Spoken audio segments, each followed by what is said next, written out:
তোমৰা সবে সাক্ষাৎ কৰি তোমৰা সবে ঈশ্বৰ নীতি জ্ঞান কৰি যে মাধৱ পুৰুষৰ ভাগি পৰম স্বৰূপে গোসাঁই প্ৰতীক ভাগি পঠাইছে কিয়নো আজি সমস্ত ৰাইজ একত্ৰিত হৈ যিটো আমাৰ দুৰ্গাপুৰ ডিষ্ট্ৰিক্ট কামৰ দিনৰ পৰাই চলি আহিছে কৃষি পথাৰ চলাৰ আদি মুহূৰ্তৰ বৰ্ষাকাল আহে তেতিয়া তাৰ এই সময়তে সমস্ত ৰাইজ একত্ৰিত হৈ বহু স্বৰূপে এই ভাগি পঠায় সেই বেহাৰ নিয়া আজিও তেনে প্ৰকাৰে তেওঁ সমস্ত ৰাইজ একত্ৰিত হৈ যি হয় যিহেতু মাত্ৰ দণ্ড প্ৰচাৰ উঠাই নি সেই প্ৰভুৰ ওচৰতে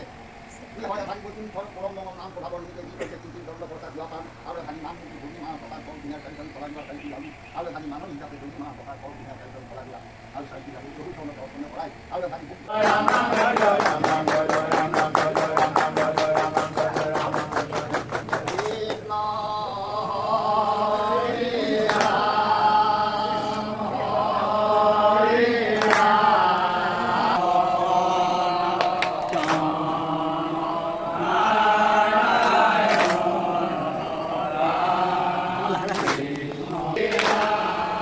আমাৰ নামঘৰৰ আইসকলে নাম লৈছে দেই বৰসভাত নাম লৈছে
আৰু এই ভাগি দ্বাৰাই সমগ্ৰ ৰাইজৰ হেৰি হওক আৰু মোৰ ভাগি যি কৰোঁ আৰু এই ভাগি দ্বাৰাই গৃহপতি ইয়াতে দিব গুৰু ভাৱক বালিকা মোৰ ধন সংস্কৃত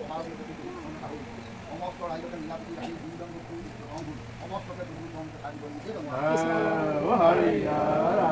ব্ৰহ্মাণ্ড বিষ্ণু এবং মহেশ্বৰ চৰাচৰ জগতৰ চৰ চৰাচৰ জগতৰ চৰ জয় সমন্বিতে নামে সমন্বিতে পাঠে সমন্বিতে দশমে সমন্বিতে মোৰ বুলি লওক নিজনা সন্তুষ্ট হওক